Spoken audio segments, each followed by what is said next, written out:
Просто одразу пару технічних об'єктів, що я попрошу записаться в дистанционном пришел, как вы разумеете, кто прошел инструктаж.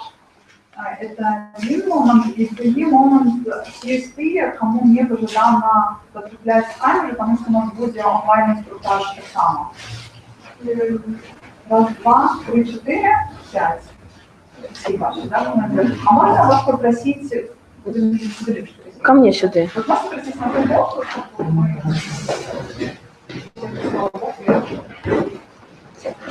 Вот, и так само устраивается специалиста. И как раз давайте начать, четырёх мы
Есть?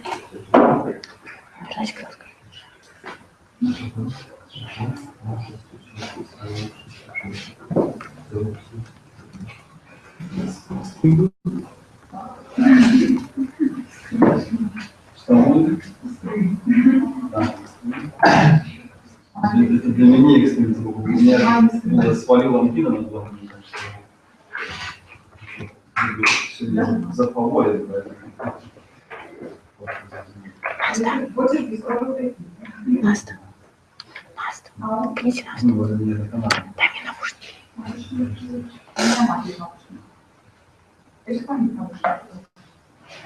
У меня есть, но с одним можно. Не, мне надо два контролировать. Так, я так все.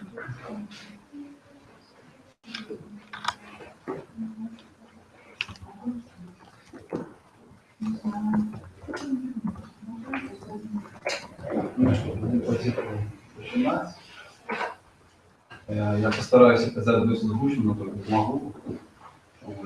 И не забывать, что хотел сказать. Меня зовут Винсент Стефанович, я наместник старшины правоохранительного центра «Весна», одной из организаций, которая делится буквально с одной из коалиции компании «Пробороться свободные выборы». Говорится, что это компания «Весна», я вам расскажу. Вот, в таком выгляде коалиция называется уже с 2008 года, а в принципе наша организация называется выборами уже на полностью с конца 90-х. Фактично все президентские выборы, например, 2006 года, мы малюємо зрані. Ось, і сьогодні ми тоді поговоримо коротенько про ті етапи, які будуть затичитися вас непосредственно, то есть ті, які ви будете називатися. Тому що, окрім короткотермінових називань, у нас є так звані довготермінові називання. Це сябри наших організацій, викликає СНІ, які почали називати з самого початку кампанії. Были зарегистрированы якісне назирання по територіальних комісіях, обласних, городських, районних. Їхня задача була назирати усі легальні компанії, і вже, в принципі, на сьогодні великих можна визначити, які скручуються.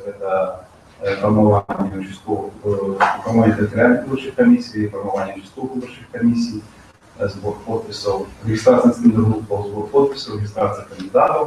Зараз йде великий етап агітації. Які скончится у нас 11 воскресенья, потому что агитация в день голосования заборонена. Ну, а до дня голосования, в темнику, подчас временного голосования не заборонено. Ну, ось це буде такі опошні передвиборчий етап, а короткотермінові назиральники вже приступлять до праці непосередньо на етапі термінового голосування і дня голосування. Ну, технічно з процедури по голосу. Ось, я просто зараз, може бути, пропоную коротенько вам назватися, хто ви, і скажіть, ці ви назирали Меня зовут Леша, за выборами я никогда не наблюдал. Вот, ну, я интересуюсь политикой, экономикой, и мне интересно попробовать себя на практике. Насколько мне это интересно. Поэтому я интересуюсь. Я Егор Сон, за выборами я наблюдал. Интересно посмотреть, что это.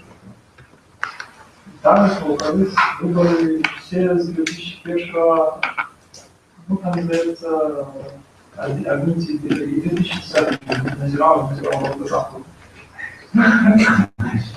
Можно называться, что это надо. Не треба там назирати. Я Наташа, я назирала, не назирала, Павел никогда не наблюдал, хочется попробовать посмотреть, как происходит на самом деле. Страшно. Или нет страшно. Сергей был единственным, кто не играл за выборами, а я верю, что сколько лучше, что она называется, и что делается. Да, ну она же любая, может разговаривать как хочется. Или что-то не дозволило, что я хожу, я могу показаться смело.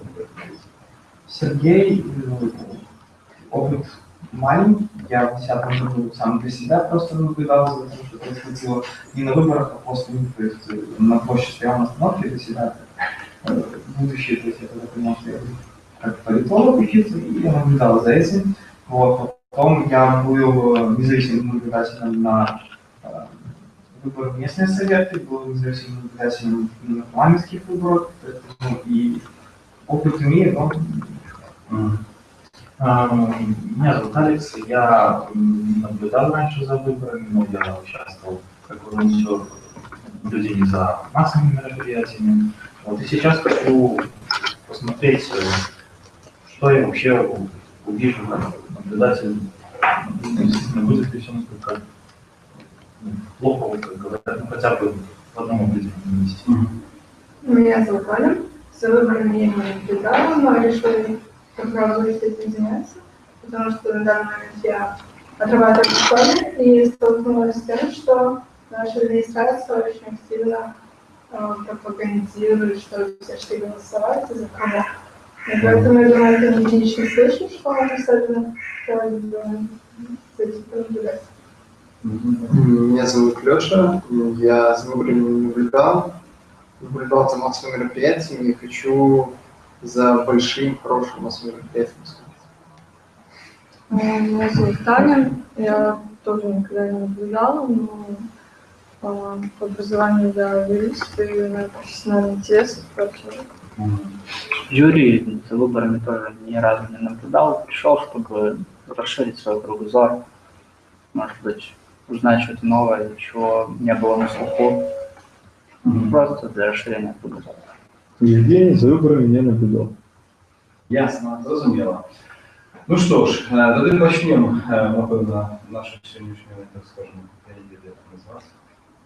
Наш тек називається. Семінар. Ось, на початку, напевно, скажу, що відносно перших етапів, які ми, я перелічив, які вже завершилися, в принципі, нічого нового по доходах ми не бачимо. На формуванні комісії у нас відбувалося так, як звичайно відбувається, видається, що комісії формуються виконавчого формування. Тобто, відповідно, ранжир, тобто адміністрацію пораючої школи, там городські комісії, або там обласні комісії. В принципі, творчий принцип формування комісії у нас заховався в роботі. Тобто, в газетах ви можете бачити склад комісії, але не бачите місце праці цього комісії. Что робиться легко, потому что она выручается все разными шляхами, с захованием формальных подходов, то есть 2/3 комиссии повинны быть представников громадских организаций и политических партий, это заховывается, когда вы видите место працы участковой комиссии, то вы можете бачить, что они все представляют сейчас один коллектив. Сябры камісіі пры гэтым знаходзяцца в адміністратыўным падпарадкаванні кіраўніка камісіі. Старшыня камісіі, ён жа кіраўнік прадпрыемства. Ну, вот такие советские старые принципы формирования высших комиссий, старые надежды. Вот. Что касается представительства оппозиционных партий, как оно еще меньше, чем в минулом году, на правда, и получали меньше, в этом году сопротивления комиссии. В участковых комиссиях были включены только 6% от вылученных оппозиционных партий. А в территориальные троху больше, там 15%.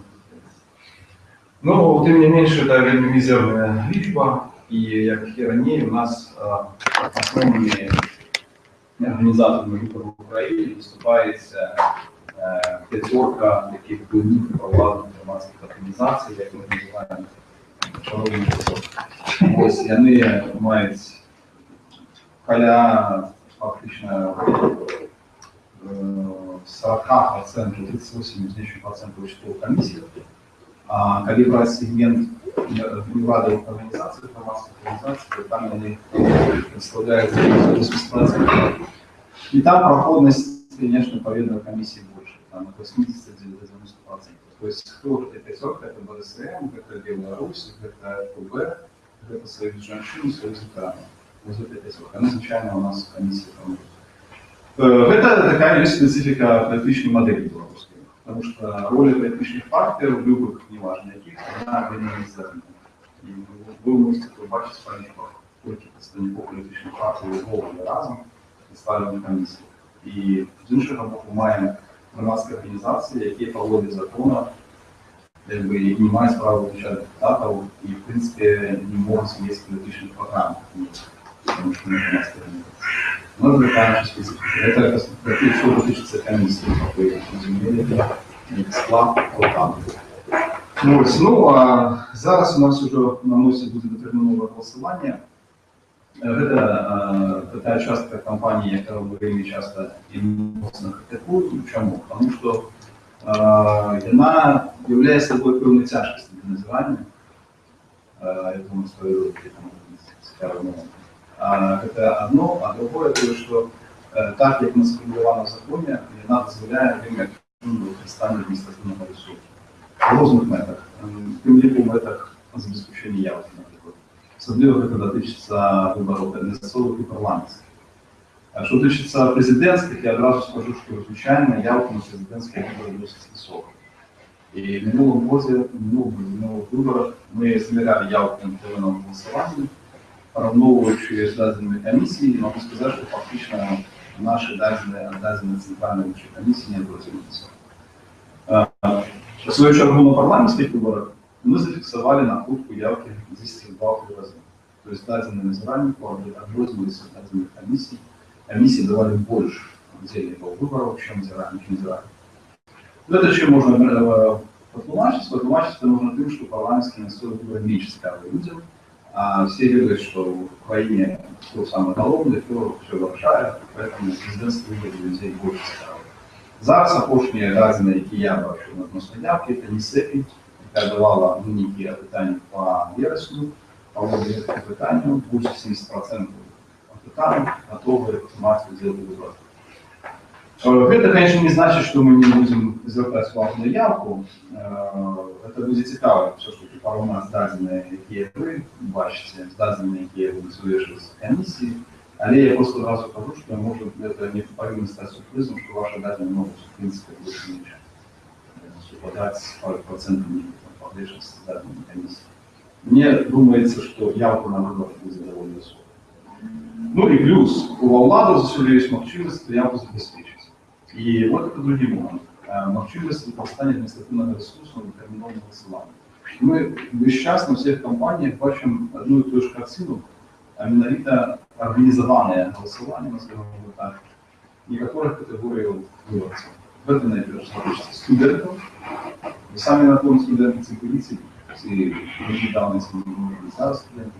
И я не буду вам тлумачить, что як это відбувається, коли в інтернатах студентів організовані на вибори.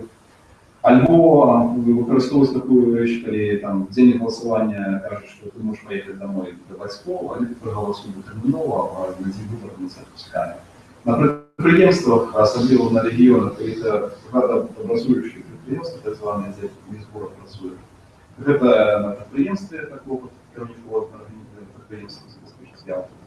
И это бачили, видели, размещали на нашем сайте. Директор Белоруськали в Свердловску проводил нараду со своими подначаленными керівниками и структурами Белоруськали. Ты сказал, что ваша задача забезпечить явку, контролировать явку, скласти список, кто проголосовал, кто не проголосовал, не доложиться и так далее. Ну, ми зараз не керували стадії на цю тему, яку слідчий комітет Свердловського району. Ну, але вот так это відбувається. Тому ми це інтерпретуємо, що отримується, що влади можуть необмежовано використовувати адміністративний ресурс на підтриманому голосуванні, тому що ніяких документів, які всвідчують, що ви не можете проголосувати в день голосування, представляти комісії не треба. Любой громадянин может в любые день нового голосования прийти проголосовать. В высших краинах это, конечно, отмовились, именно ссылающиеся на горячий доступ в Беларуси. Потому что попереднее решение Центральной выборчей комиссии России, на которой сказал, что в неком разе это новое голосование в такой форме вводить нельзя, потому что это нескончаемая граница административного ресурса. Тому есть открытые талоны разные системы. В Украине на открытых талонах отмовились в свой час, потому что и там были разные манипуляции, когда там цветники целые, и автобусы ездили с одной участки краины в другую голосовать, они вышли так, что при человеку не настолько важен, как просто на выборы, ну, это его выборы свободные, можно нарушать сам. Информацию не делал голосование, не информация. То есть человек больше занятый на лечащий, там, и мужчинники справляются, ну, значит, это решено. Вот, там немає такого повного голосування. Ну, а у нас она есть, и у нас 5 дел до терминового голосования, отповедно, коли у нас начинается с 12 выборы, до терминового голосования, 6 числа. 6 числа у нас начнется до терминового голосования. И оно у нас урегулировано с больше-меньше кодексом, повинно отбываться не меньше 2 соборов комиссии присутствующих. Начинается оно с 16 до 19. Оно отбывается в том же участке для голосования, и в день выборов 12 числа. Что является особенностью, это то, что по части терминового голосования не может быть такого вида голосования, как голосование по месту нахождения выборщика. То есть голосование отбывается только на участке для голосования. Никакие выносные скрыли по части терминового голосования никто никуда не носится. Если это такое отбывается, это является крупнейшим нарушением, которое должно фиксовать, писать акт, поведомлять про это и так далее. Вот, потому что, ну, были такие выпадки, я уже не помню, какие-то выборы были этого года, когда в студентских интернатах по части терминового голосования бегали со студентами, в общем, по студентам организовывали голосование. Вот, памятники такие выборы. Як воно відбувається, опечатування скринів відбувається по процедурі огульній, як і в день голосування, тобто в присутності не менше 2 соборів комісії, скрещення комісії, на місці скрещення комісії печатаються скринки. Скринка стаціонарна, фактично така ж, як і для голосування в день голосування. Ви маєте право присутничати при этом. Там не повинні бути ніяких бюллетенів, само собою, вона опечатується. Ну, як вона опечатується? Опечатується, як правило, пластилином у нас. Я, в принципе, больше никаких вариантов не бачу. Скринки для голосування, як правило, драуляні, обіти матерії. Зараз, правда, на этих выборах в Вінницькій області відкрито обіцяють, що всі участки будуть обеспечені прозрачностью для голосування. Что само по себе может быть и добро, но это не самая головная версия выборов. Я не веду, кто ввел такую дискуссию про эти скринки. Можно, в принципе, в картонную скринку дать бюллетени и при этом повесить все это справедливо и честный выбор. А вот камеры на участках для голосования, вот это было для решения. Камеры, которые постояли стационарно и показывали скринку для голосования, например, на процедуру всех 5 ночей и перепинку голосования. Вот это было бы цікаво. Я лечу, что поскольку у громадства есть певные недоверие к процедуре, можно было бы это сделать. Но Лидия Николаевна сложила сильно дорого. поэтому никаких камер не будет. Вот, опечатываются, значит, с этим пластилином печатки, все комиссии маются одноразовые, у нас не мало печаток, можно участвовать в голосовании, что самое, само по себе тексты, потому что мы все выконтамы их выдают, комиссия, и начинается голосование. Ось. Після, значить, в промежках и после закінчення голосования, они, это не было в кодексе, это было внесено в действие, по-моему, 2010 года, и старшиня комиссии и цивильный-наместник расписываются на паперце, якую заклеивают ширину этой скрыни для голосования, и потом отповедно она вскрывается в присутствии промежки и после. Вот. Вы можете назирать, але только в этот час. Коли відбувається голосування. Коли відбувається оперативно, вас можуть попросити участвувати покинути. Але будьте вельми пильними і подивіться, що роблять члени комісії. Коли це оперативно, і вони з вас видали, самі составились в помешканні для голосування, зачинили двері, ну, я думаю, що це варто значить ваші просто значить. Ось, як заховуються бюлетені і списи виборщиків и все інше вот, важное, так сказать, значение. Оно прописано в инструкциях для комиссии, яка размещена на сайте Резервбанка. Оно закрывается в шафу железную, або в сейф, и печатается с решением комиссии. Поверно, потом скрывается. Перед початком голосования комиссия повинна отнимать бюллетени, они повинны их лечить, значит, там они повинны заполниться. Что является собой выборчий бюллетень? Выборчий бюллетень у нас является собой, в принципе, просто аркуш папира. Намеренно смещенные пользующие кандидаты в депутаты. Никаких систем обороны додатковых, заложенных знаков, еще чего-то у нас нет. Это самое то, что мы случайно время у нас не делаем, потому что, в принципе, теоретично на сервисе, что у вас такие бюллетени не справляют. Ось. Ну, що тут ви можете назирати? І за чим варто назирати? Ну, по-перше, ці справді комісії заклеює в скрині папірки після закінчення голосування, цим заклеює. І другий момент, це як відбувається голосування само. Що може бути свідченням ускосним, не ускосним, я в случае сказав, все ж таки правильно, що йде організоване голосування. Ну, наприклад, ви назираєте на участку для голосування, де голосують студенти. Ну, во-первых, то, что не массовые нравится свечи, что их там некто там добровольно организовывает, а вот они приходят, например, куратор группы при вас, седая к сябрам комиссии, и начиная робить выписку из списка выборщиков, кто не пришел проголосовать. Во-первых, кто может присутствовать на участке для голосования, кроме комиссии? Еще комиссия. Милиция, ну, милиция пожелана, как она не в самим зале присутствовала, а все-таки будет здесь, там, ее можно было позвать, параллельно потребно. Ну, в принципе, звичайно, у нас бывает, что там сидит. Кто еще может присутствовать? Доверенная особа. Доверенная особа, это могут завести по посвящению доверенной особы, чтобы найти рука, и они могут регистрироваться. Можно голосовать, там, день, 40 сиротах, сидят эти два сябра комиссии, приходят не секретиться. Ну, это, то есть, это самый низкий сябра комиссии. Вы можете доплатить, конечно, кто человек, чему он предыдущий участник. Ну, вот, потому что я помню в Донецке, когда мы называли международные миссии, там у нас стоял, он еще был для этих всех подеев, директор предприятия, який просто радостно вітав всіх ситуаційників, які прийшли голосувати прямо на участку голосування. Его не было никаких статуса, який дозволяв какой-то участок. Мы его выдали, мы боялись в участку уходить. Но это было такая история. То есть самое тут, вы можете заплатить кто-то, почему вы тут находитесь, почему для списка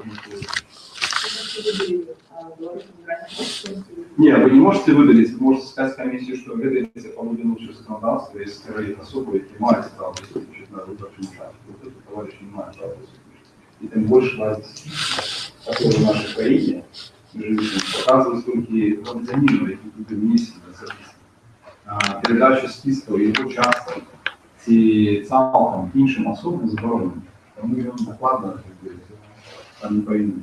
Ось. Альбом може бути так, що сябра комісії сам является вашим университетом. Вот это самое. Да, и может тоже вы зауважили, что он выписывает со списка прозвища тех, кто не пришел и не проголосовал. Потом приходит какой-нибудь товарищ, ему какой-то там список передается. Вот это вот может быть свидетельством того, что будет организовано терминовое голосование. Потом они с этим списком будут комендант идет, выборы делает, там Иванов, Петров, товарищи, будете на выборы, то я вас высвечу с информацией, что это может быть. Другое, что еще может быть? Приходит студент, один, второй, третий, голосует, и потом приходит, значит, эта комиссия скажет, а дайте мне справку, что или какую-нибудь там паперку, что я проголосовал. Я ему спрашиваю, да зачем он? Ну, не надо ректора отнести, потому что он мне будет сказать, что я проголосовал, чтобы меня отпустили 11 числа там, поехать к маме в папе. Ласка, так само. Это один из таких предметов. Потому что некие документы о том, что ты проголосовал, выдаваться не потребно. А на больше всех документов никаких нет. Это значит, что ты кому-то должен дать свою задачу по то, что ты принял за голосование. У нас администрация ВНУ не является организатором выборов и не повинна быть никаких прав. Пришел студент, не пришел студент, проголосовал, не проголосовал. Что еще может быть с таким? Ну, солдаты звичайно строем, организованно. Это как бы понятно. Военную часть нас никто не пустит.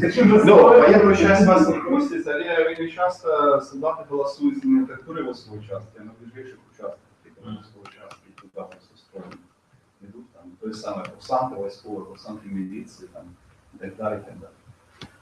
Ось. Ну, ви це просто означаєте, тому що це такий цікавий факт. Ну, коли вам раптом ніхто скаже, що в интернате номер такой-то, по адресу такому-то, размещена ответка, на которой написано, там, товарищи студенты, вот проголосовать досрочно, от голосования доложить коменданту. Такие ответки часто бывают, они просто вешаются, никто не задумывается на том, что это не очень хорошо. И можно тоже сам сфотографировать, бесплатно. Бывает, графики вывешивают на предприятиях. График досрочного голосования. Цепь номер такой-то, голосует такого числа, такого числа. Ну, это все лечится в порядке, легче, нормально, хорошо. Автобус подогнали, все сидят, секундочку.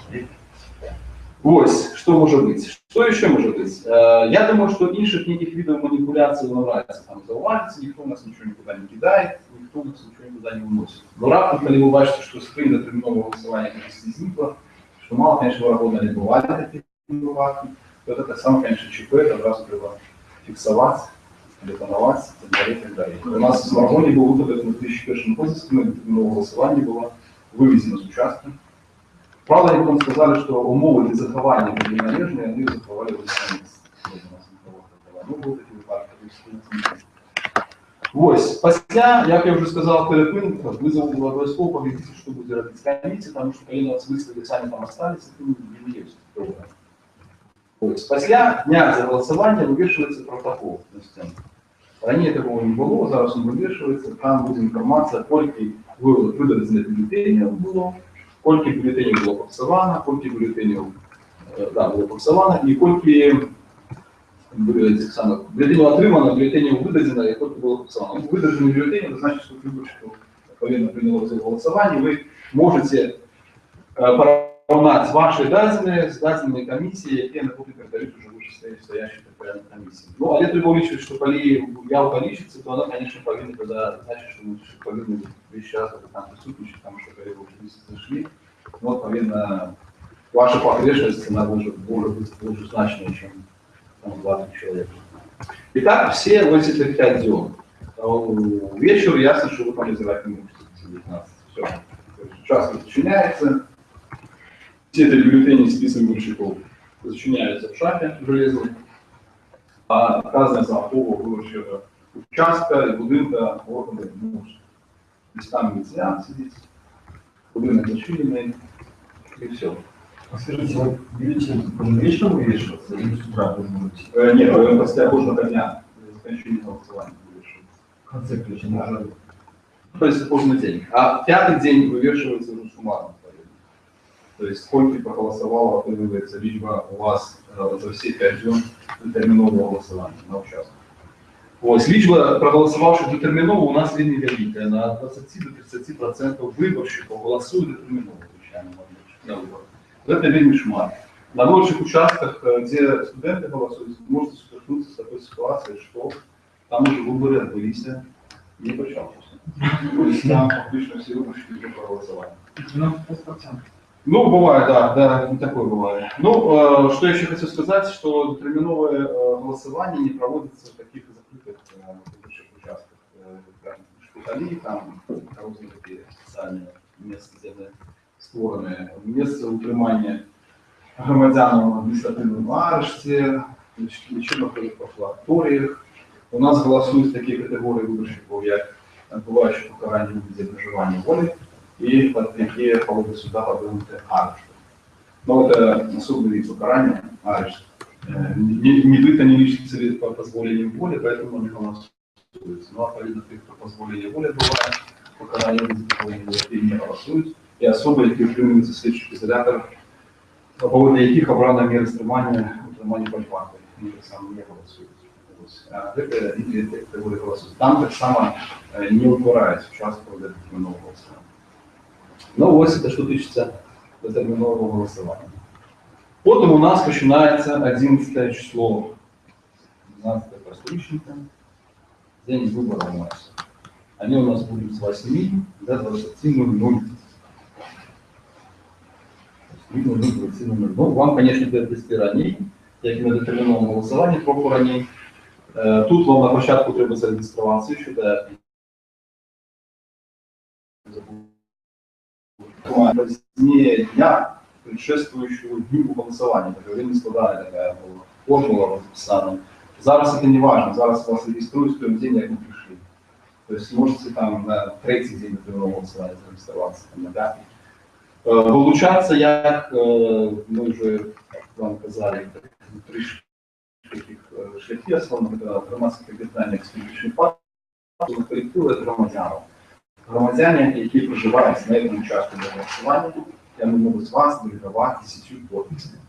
Только не с уликом вас, а 10 подписями вас. А некоторые бывают себя еще пишут. Может захотеть.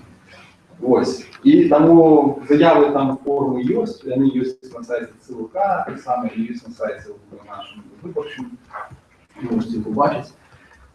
Акредитація зараз є такий термін, акредитація мізеральника. Після мізеральника акредитовується шляхом запису спеціального навику. Мізеральника, вони вас записують, паспорт подають писати. Вони вас сюди писали, все, ви мізеральник, у вас є повномочия, ви акредитовані. З того моменту ви можете осуществляти комісію, які у вас справи прописані в арtiклі 13 віку, присутничати на посідженні комісії, присутничати під час опломбірування скринів, присутничати під час підліку голосів, так само. Звертатися до старшини або намісники комісії з просьбами питаннями відносно до процедури голосування, звертатися з скаргами на ім'я старшини комісії відносно організації виборів і вищестоящей комиссии, так само прокурору, выработать своими силами протокол, копию протокола по голосования. Что еще? А что не может? Не может агитовать, не может никаким чином допомагать там іншим кандидатам в президенти, не может порушать комиссию голосования. Ну, то бишь заходит в кабинку, там, выборщик, он может помогать заполнять бюллетень, не может находиться в столовой непосредственно, где лежат бюллетени, ну, сейчас коллеги там выборщики дают, не может опытывать выборщиков, то есть не запутываться выборщиков, проголосовал, там, и так далее. Это есть так званая экзит-пул, вы чули такое, да, питание выборщиков на выходе, после это не назирание. Это робить специальные социологические службы. У нас зараз все это время урегулировали. Зараз это только 6 социологических служб, которые имеют право робить такие экзит-пулы. Все фактично, они все. Провладные социологические организации, альбо более структуры влады, я бы сказал. УАС, например, аналогичный центр администрации президента, и это самое проводит экзит-пул, опытывать выборщиков на выходе. Израиль где-то отбить не можно. Не может забывать. Ну и тут у нас отличная спречка с Ермошиной относно правового гражданства в Израиле, потому что Елизавета Михайловна, она подопустила таким чином, что вот что написано, что не может, а вот это вот не может. А мы кажем наоборот, что все, что написано, что нам нельзя, значит, что стать не может. Ну, принаймні, завсюди так учили юристи, що список того, що нельзя, і він закритий. І поширеному розтлумаченню не підлягає. А то, что можно, я открыт. Вы же не можете прописать все, что можно из ранее. Ходить в туалет, можно не дышать, есть, жевать, дышать. Ну, максимум все прописать, что ему нужно. А все, что ему нельзя, можно прописать. И тут возникает принциповая встреча. Зараз она кажет, что из ранее не может фотографовать и снимать на видео, например. Я думаю, что может, потому что в артикуле 13, конечно, написано, где обязательства из ранее, и написано, что не может вживать фото и видео камеры. Можно каждый на то и есть журналисты, вы сами измените. У журналистов свои задачи, а у израильников свои задачи.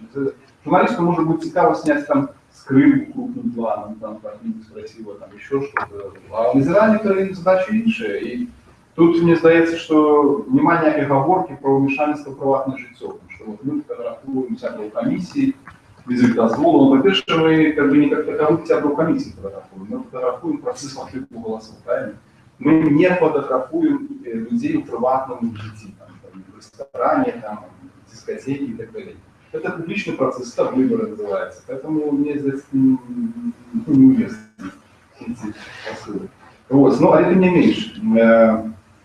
Когда вы вздумаете користаться там видеофото, вы испытаете в отношении комиссии, если можете вы это робить, потому что мы вас не нацеливаем на конфронтацию с комиссией, там, ваша задача все-таки добыть до конца, зафиксировать все, что вы бачите максимально, и это будет значительно кориснее, чем у вас голые лицензии, скажут, что вы порушаете гражданский порядок, там, перешкоджаете працу комиссии, там есть даже еще в артикуле 13, как формулировка, там, что заранее не повинен перешкоджать працу комиссии. Надо как-нибудь широко, что победу разумеется. Я подошел до стола, победитель победу сложности, меня удивительно, что я перешкоджал працу комиссии. Ось, що стосується правообов'язків. Поэтому мы, в принципе, тут подходим к классичной формуле, все, что не заборонено, то дозволено. Ну, у нас, как бы, в этом питании с Лизой Михайловной розовым подходит. Что касается дня голосования. Да, вот мы приходим ранее, мы уже определены, видим, как отпечатываются скрынки. У нас стационарные скрыни, эти могут быть там некие стоять. Они повинны так поставлены, то есть как выборщик проходит раз кабинку для голосования, и потом проходит выходим в скринку. И они, все эти скринки повинны быть у вас на очах. Скриня, яка використовується для дотриманого голосування, вона так само застається на місці. Як стояв, так стоїть. І ви повинні бачити. І ще там повинно бути не більше за 3 скринки для голосування по місцю знаходження виборщика. І так само голосування всі участвують. Ось, ну і починається голосування. Що тут цікавого в день голосування?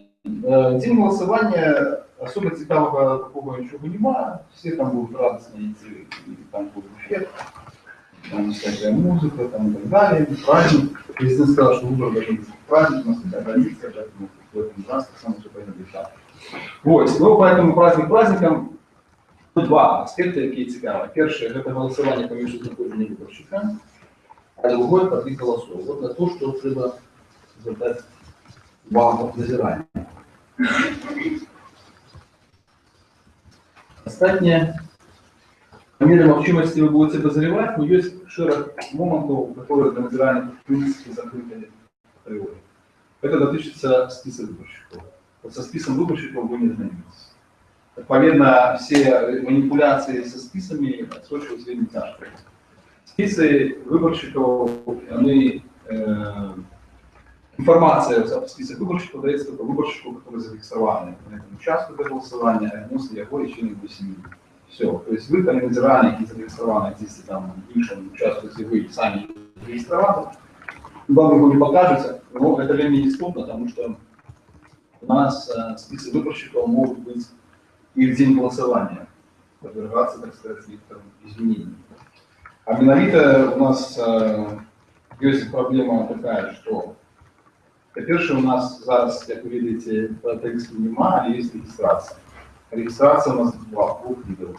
По місцю знаходження і по місцю проживання. Да, і от питання, де хто куди вноситься в список. Правило такое, что в список выборщиков вносится выборщик по месту своего пребывания. То есть, когда он, например, где-то зараз пребывает, а проживает в іншому місці, то вноситься в список виборщиків, где он зараз пребывает. Но про это повинен быть отповедный документ.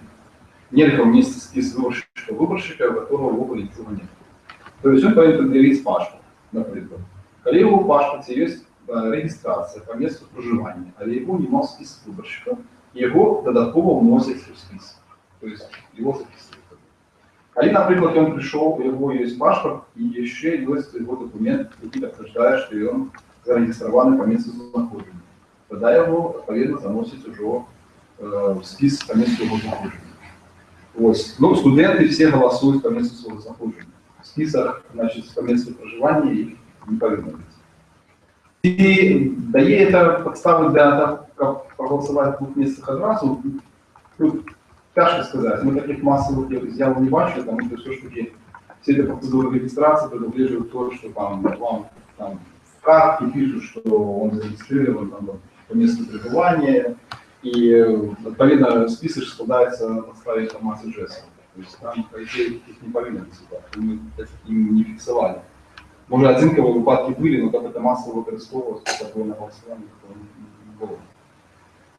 Ну и, відповідно, громадяне, которым лёс занес, так скажем, сейчас выборов пенитенциарной системы, так что там обмежування воли, проживають, адміністративний арешт проводить криминального присуда, знаходиться ничего не говорит в факториях.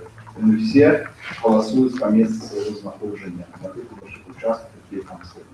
То же самое относится к военнослужащим. А военнослужащие не терминовые службы. По контракту и офицерский склад, они голосуют звичайно. Я бачу, що тут не помічники чоловік, ти можеш тлумачити, я не можу тлумачити, я можу довести.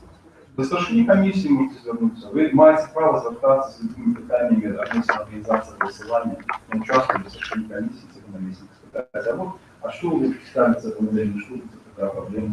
А старшина комісії скаже, ну вот он пришел, а в списке его нема, а мы зараз его внесем додатково, потому что его есть паспорт, а в паспорте есть штамп, что вы зарегистрированы. А просто постоять поглядеть, что там. Ну, можете стоять, поглядеть. Ну, легче пытать. Я думаю, что никаких проблем тут нет. Просто цікаво, а что такое за ситуация такая. Маленькая трасса. Старшина комиссии не регулярно с нами общаться, а им что говорить? Ну, как бы, как вам сказать, у вас есть право звертаться с питаниями, да, типу 12, что-то самое. У них рекомендации какие-то, которые там, помощники комиссии центральной затверждения, там написано, что называли, мое право звертаться с питаниями. Ну, по идее, это повинно отказывать. Ясно, что коллега не будет отказывать, что не будет сделать подказывать. Вы можете зафиксовать всех заранее, что старшине комиссии не отказывал на питание относительно организации комиссии голосования. А были такие ситуации, какие федеральные потребна была информация, что происходит. Вот. И еще что складняет с этими списками выборщиков, то, что нема огульного реестра выборщиков в Беларуси. То есть нема на сайте ЦВК информации о огульном реестре выборщиков. Зараз мы разместили информацию по списку выборщиков по некоторых регионах, и вот по Минску, в частности, зараз бачили, кто-то мне рассказывал, что на 200 тысяч выборщиков меньше, чем в 2010 году. Куда 200 тысяч выборщиков в Минску, пока что никто не сказал. Но манипуляция со списами – это одна из таких любимых манипуляций в выпадку необходимости забеспечения явки. То есть списки могут расширять, могут сливать, а лет-зашить это велик тяжко будет, потому что списки, я уже сказал, не будет показывать, а это проблема, потому что вы никогда не ведаете, с какой либо комиссии, сколько выборщиков зарегистрированы участки. Но вы все равно, что не комиссии, но всегда выборы испытается, сколько выборщиков зарегистрированы участки. Изначально, потому что в протоколе в этом бачится, конечно, но она уже может быть сменена, да, то есть на кого-то такого внести, то есть выбыл, когда кого внимание мусит выкресливать, писать, что он выбыл. Бывает симпатики, что мертвый список, ну, люди, которые умерли, а список выборщиков будет. Скажите, пожалуйста, я в избирательном участку, в одном участку выборщим, где я маю право голосовать. Это як знайти поглядіти цей список? Ну, знову ж, вони покажуть інформацію тільки односно вас і сяброва. Так, я маю право подойти к ее семье и... Да, еще на вашей семье. Да, и всё. Да, еще в законе, в кодексе напрямую написано, что список больше не передается ни частями, ни целиком. А гражданину передается информация относно зарегистрированного списка сам и еще 8. Вот, хотя, скажем, в высших местах Украины то же самое, там список выборщиков увеличивается перед входом на выборчий участок, то есть там 50 способ там. И вывешивается загодя, выборщик может вести, там, пошукать, если там нема, или не нема, там, пошел там судов скажет, такого случая и так далее. У нас список ничего не вывешивает. Такая специфика.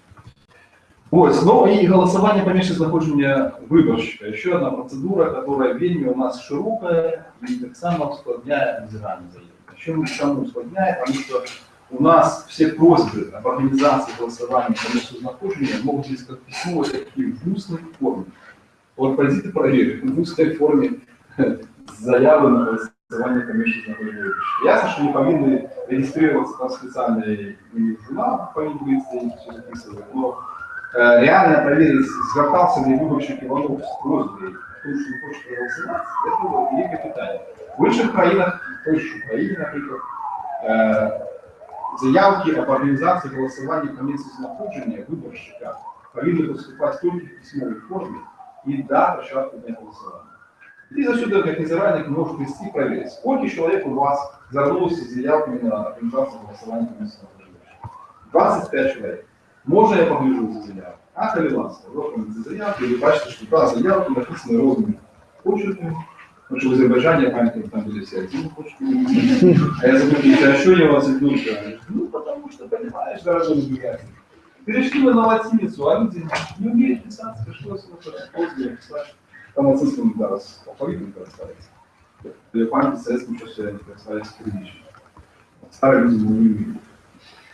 Вот, это можно отсюда проверить и заробить полное выполнение. У нас это вельми тяжко. Звонили эти выборщики, не звонили. Ну да, они там журнали, вот как их зарегистрировали. Зараз, до речі, вот они обходят, там паперы, жесты высветляются, кто там хворый, нерухомый. Старые люди, им пропановывают, сдавайте, они вот, напишем заяву в комиссию, там, позвоним в комиссию, что вы хотите тут делать. Ну давайте. Вот, и там вельми важную процедуру здесь. Почему? Потому что один из таких типовых манипуляций, или явка слабовастенькая, и треба закрутить, это вот как раз процедура наоборот, я это называю. Что это означает? Что все начинается с хвоста. То есть берется список выборщиков, из него выписываются выборщики, которые не пришли и не проголосовали еще, а двое выписываются просто. Потом комиссия, выписывается специально этот вот додаток. Потом комиссия отримливает бюллетени, сколько там повыписывали этих прозвищев. Берутся при комиссии с рынки и побежали. И побежали. Приход спрашивает, хотите проголосовать? Ага, человек, конечно, хочу. А кто не хочу, я вообще вас не звать не знал. Если вы заранее не пошли, а вы маете право присутствовать на голосовании по месту нахождения выборщика, единственное, что вы можете решить, что комиссия не обязана обеспечиваться с автотранспортом. То есть, когда это далеко здесь, не в Минске, а там в Лёске, комиссия села в автобусе и поехала, она вас с собой брать не обязана. Можно сказать, садитесь на велосипед, выборщик, едете сами. Ну, коли комиссия хорошая, скажет, а, поехали, выборщик, какая она возраст.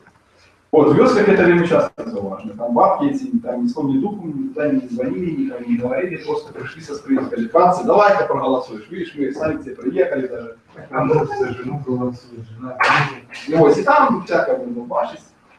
Почему это небезпечная процедура? Потому что фактично комиссия отвольно может взять, выписать кучу выборщиков и набрать столько бюллетеней с собой, сколько она хочет фактично. Ну, не быто, она покупится, там, совпадая с теми, кого они там повыписывали. Потом они приезжают, например, лишние бюллетени остались, они их там назад положили. Те, кто проголосовал, они в списке родятся отметка, там, проголосовал по местонахождению, проголосовал по местонахождению. Это наоборот процедура.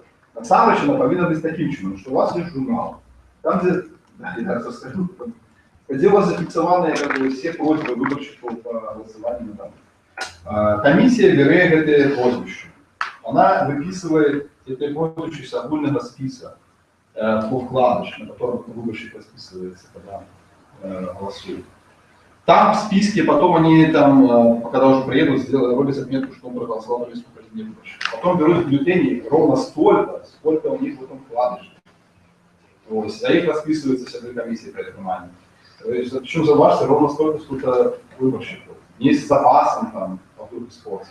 Там в этих самых рекомендациях им кажут, что они повинны времени докладно растлумачить выборщику по местонахождению выборщика. Я заполняю бюллетень, потому что не предуглежено на потом выдаче другого. Вот в день выборов, да, выборщик может вернуться до комиссии и сказать, знаете, я тут хочу проголосовать за Трофеевича, я случайно проголосовал за Голоповича. Можно или нет другой бюллетень?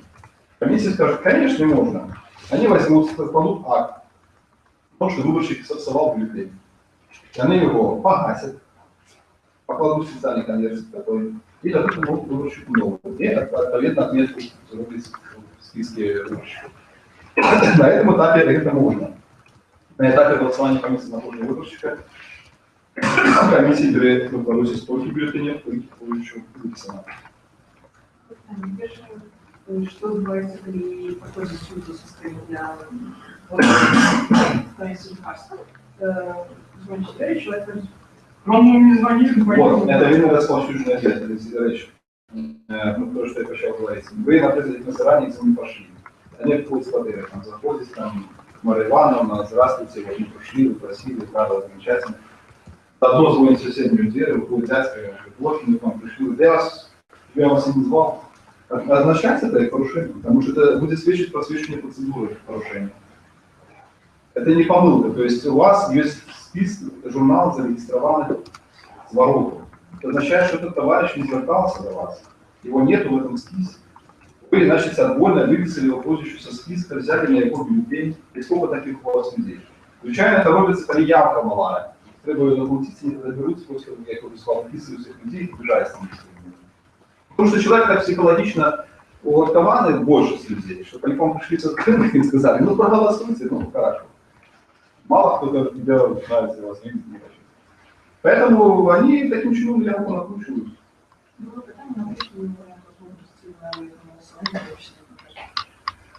Ну, коли вас там двое, и... Нет, в принципе, можете сходить, потому что это же не детерминовано голосование. День выборов, да, явку вы не лечите, что там отбывается, там ничего такого особо не будет отбываться, поверьте. Никто там не будет ходить, вкидывать бюллетни, там, карусели организовывать, это никто у нас не родится, мало не потребует, я к тому скажу почему. Скажите, пожалуйста, ящики для голосования на дому, они где-то отвечают сколько их есть? Не больше трех, а если один из них два штрафа? И когда кто-то выезжает, они где-то записывают, что они забрали ящики и поехали. Да? Ну, у них как бы есть все, что не отрывали, у них акт там такой есть, не акт под приемки. Бюллетней, скрининг, все. Если не спросить, сколько ящиков, ну да. Ну, и потом они, если у вас вы бачите, что он один стоит, можно сказать, что у вас одна скрининг, одна туда, там вторая уже ушли голосовать. Нет, у нас всего одна. Потому что правило такое, что все скрины повинны стоять и быть для блока избирания. То есть они их 3, и они не пошли там в поля голосовать, они повинны стоять, их повинны они как избирают, они это означает, что пошли голосовать, сколько они взяли бюллетеней, вкладыши это берут, они же расписываются из него. Вот. Ну, сходить варто, просто поглядеть, особливо ближе до конца, они могут с такими просьбами до 18 годин в день голосования.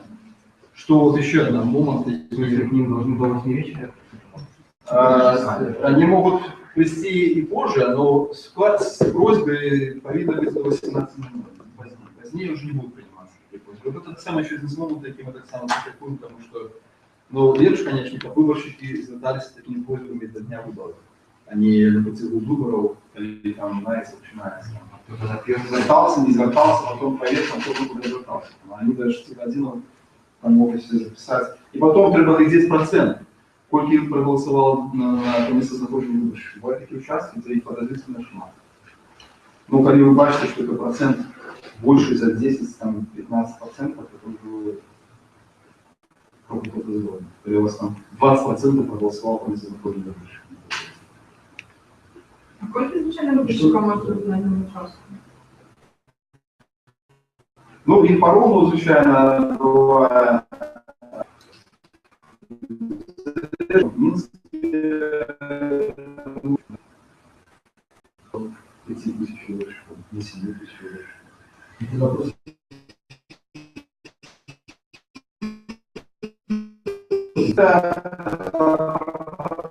вопрос. Ви вже бачите самі.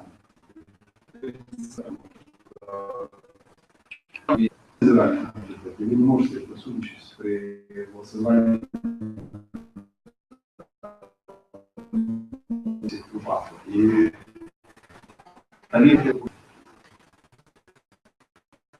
І для зручності виборщика з одного боку, з іншого боку, все ж таки пожелання, яке було більше контролюваний процес.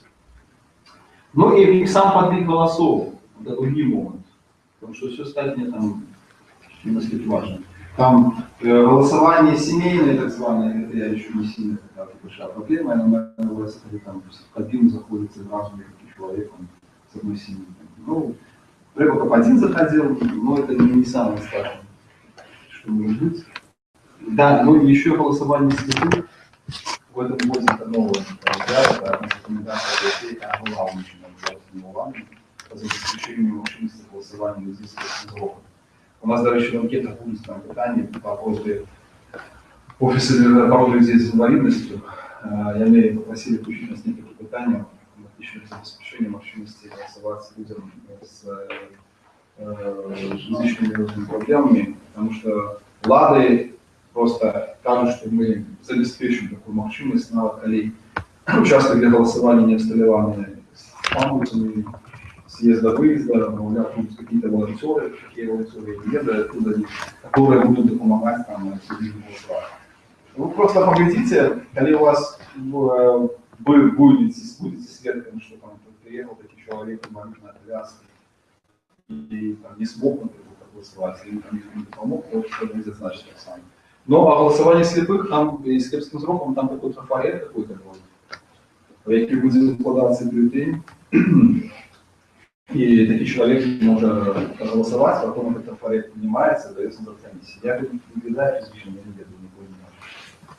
Ну, например, который такие выпуклый, такой шрифт. Вот, но когда такие будут у вас быть светом, что в принципе человек с крестным сроком, то так само просочите, если была возможность его принять до голосования. А вот интересно, ну хотя сейчас это очень не актуально, но вот голосование неграмотно, оно как может. Но когда выборщик имеет проблемы с заполнением бюллетеня по некой причине, или, как кажется, неграмотно, вы можете просить кого-то, помочь ему. Только это не повинны быть натуральники, доверенные лица кандидатов в президенты, еще на комиссии, там, может просить, там, товарищ Манницы, там, вот, человек, это допускается. То есть, ну, когда скажут, ну, может, ты это помолчи, там, кто не может прочитать. Она скажет, ну, из кого вы хотите проголосовать? И скажет, ну, вот я хочу за Коробкевича, за Лукашенко. Ну, тогда вот смотрите, вот за Лукашенко, вот тут вот надо птичку поставить. Стоите за Коробкевича, вот тут. Ну, и все. Но птичку он должен сам ставить. Ну, да, да, сам я не стоял. Но у нас, мне кажется, 99% людей не писать. То есть еще сказал, что может быть, конечно, поболее старенькие, там, эти люди, там, не могут собраться, там, и могут попросить, там, внука, там, соседа, там, который им допомог, это допущение. Просто, як вы, як сам назиральник, вы не можете помогать. Нам это возвернуться в просьбу, вы скажете, что я не маю права порушать позицию голосования, при вас кого попросить, кого не суд. Было в 2010 году, я назирала на президентских выборах, и был что за нас Малич. Просто я еще выглядела, не должен. Я поворачиваюсь, вижу, что не то, Надо несколько данных отсюда из речи, потому что как бы, ну, вам показалось, что они такие, не надо сейчас попробовать. мы заранее вынуждены сказать, что вы такие. Но вы, как назиральник, вы можете значить, вы полноверным человеком по голосов, насколько процедура по типу была написана. Только она вам позволяла разуметь сущность того, что называется. Я подумал, что это прекрасно расскажу. Вот, значит, голосование 20:00. Выборчий участок спиняє свою працю. І хто на ним знаходиться ще ця голосова, повинен чомусь, документи всі виходять. І на виборчому участку залишаються тільки ті, хто має право присутничати в цьому голосуванні. Всі останні особи побочені повинні бути видалені. Хто там може бути? Хто може присутничати під час голосування? Ну, в общем, комиссия сама же. Конечно, кто еще? Зампред по идеологии. Нет, вот зампред по идеологии точно не может. Если, конечно, член комиссии. Доверенные особы могут присутствовать? Могут. Кандидаты могут присутствовать? Могут. Сроки массовой информации могут присутствовать? Могут. ДНС является произведением выборов, они не назиранники, они могут присутствовать. Для осветления всего процесса. Депутаты, правильно, права представников Совета Республики, смысл Совета депутатов, это самое мое право присутствовать. И все вот эти категории, они могут присутствовать там без попередней документации. Но их пишут следствие депутата, у него есть там документ члена Совета Республики, он має посвящение журналиста аккредитованного. Международные заранее, конечно, має право присутствовать, як не про их забыли. У нас працует некая комиссия, вы же надо говорить, это ОБСЕ, Парламентская ассамблея Совета Европы, СНГ. А еще могут быть смешанные заранее, которые запрашиваются там по линии МЗС, парламента и так далее. Вот такая отдельная группа немецкая будет, какая-то альянс выборщиков, но такие немецкие, как называть, фрики такие, которые запрашивают регулярно на выборы, и они ходят там и кажут, что все классно, круто, красиво, хорошо. Вот, так что это разные там ранники. Да, забыл я еще вот что сказать. Документы по ИКИ выдаются в бюллетени, а они затвержены постановлением ЦВК. Кроме паспорта, Владимир Республики Беларусь, это может быть еще 14 лет, это может быть пассивное посвящение, с наявностью платунка. Для военнослужащих именного службы это военный билет, право героя и справка, выданная МУСом, папу или вашей старшей. Вот на подставе документов могут выдаваться бюллетени для голосования. Ну и в 20:00 все скончилось, и комиссия приступает для подбору голосов. Яким чином она у нас приступает для подбору голосов? Вся эта процедура у нас довольно некепско прописанная по инструкциям для помощников для самого выборчей комиссии. Если на сайте центральной комиссии вы еще можете потом подробности не заметить.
Но что треба видеть? Основное правило. Первое. Раздельный подбор голосов.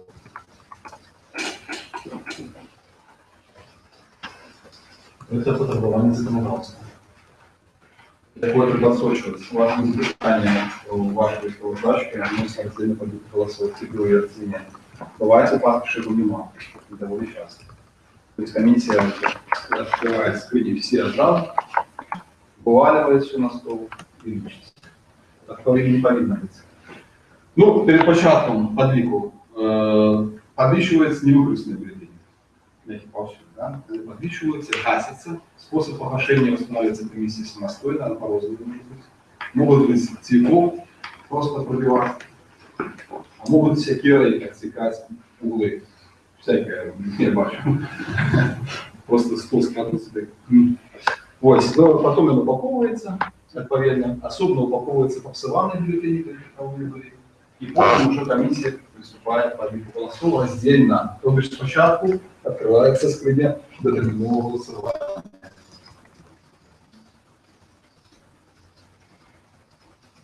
Она раскрывается. Оттуда бюллетени выпихиваются, так сказать, и, как пишут у нас в инструкциях, подсчет голосов на участке голосования производится отдельно по каждому кандидату в президента Республики Беларусь.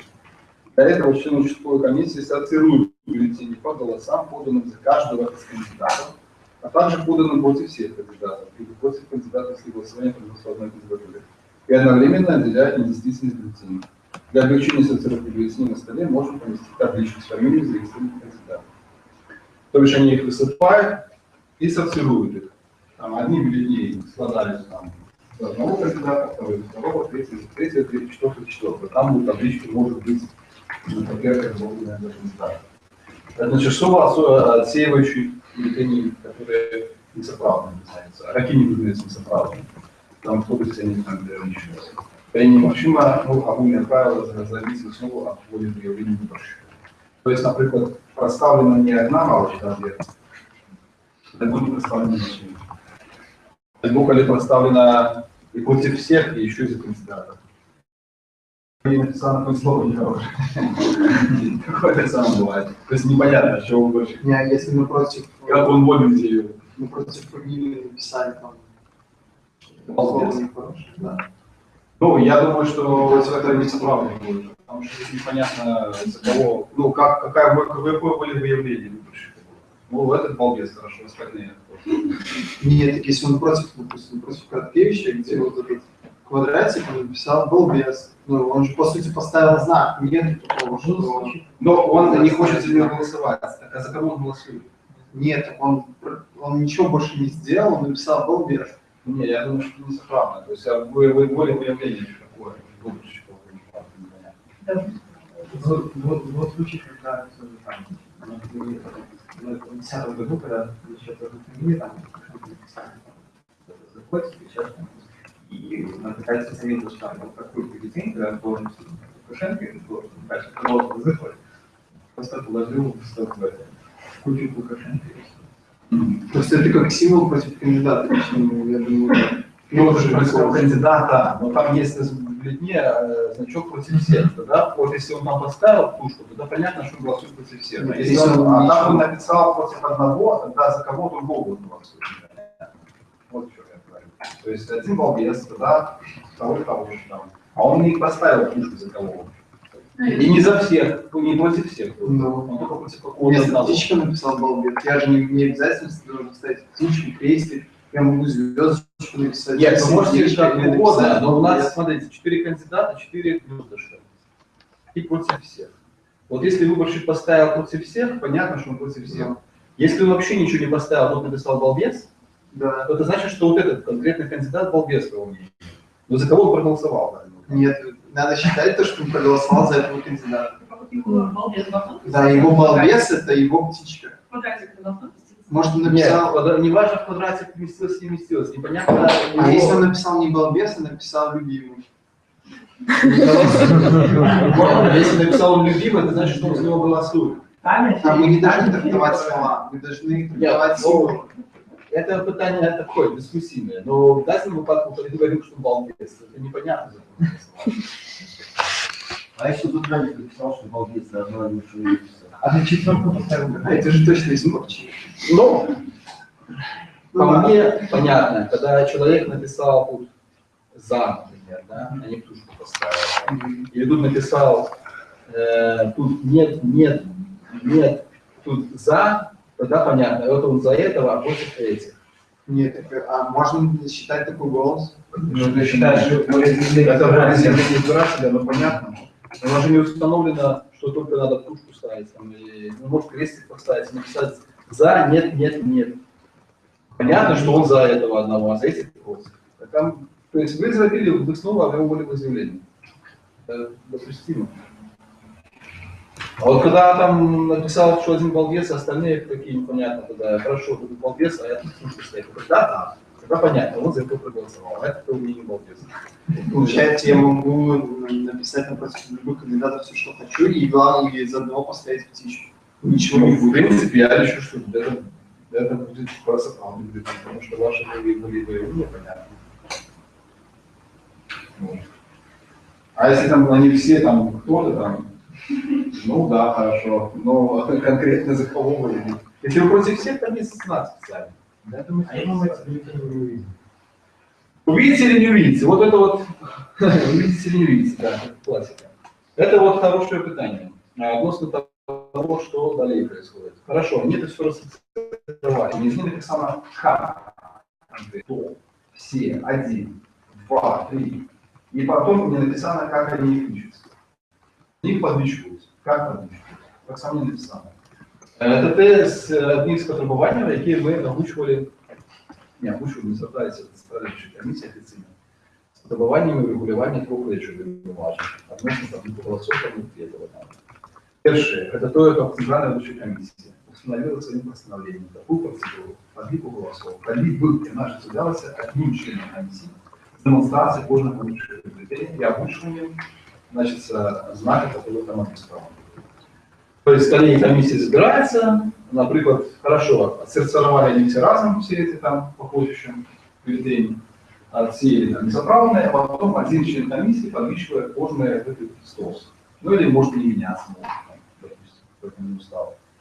Вот он стоит и показывает. Это вот Лукашенко, все это показал, потом он перемещу, и мы это все бачим. У нас, звичайно, вы такое бачите. Хочу все подбить процедуру, так называемую одночасовую подбить голосов. Когда все члены комиссии будут подвищивать, старшиня раздаст по стосику, и они каждый будет учить сам какую-то пачку свою бюллетень. Потом они будут писать какую-нибудь личку на портрет, или перешептывать, передавать старшине комиссии. Но вот при такой ситуации, когда вы стоите около стола непосредственно, когда еще там написано в инструкциях, что мы заранее обеспечиваем, находится не такое ответственности, как глубокий, назирается по голосов. Это, конечно, довольно субъективное понятие, что значит ответственность позволяет, но при нас мы можем сказать, что, знаете, я за 20 метров от стола ничего не бачу. Можно я подойду хотя бы от 5 метров, в руках от стола буду не знать. Почему это мотивировало отказ? Они это мотивируют тем, что это не прописано в кодексе. Хотя в кодексе там много чего не прописано, как и не прописана вот такая вот система подбора. Написано, что комиссия самостоятельно выражает процедуру подбора. Вот кто ее выражает, кто на вот так будет проводить, чтобы один член комиссии выражает. Это не суперечит кодексу.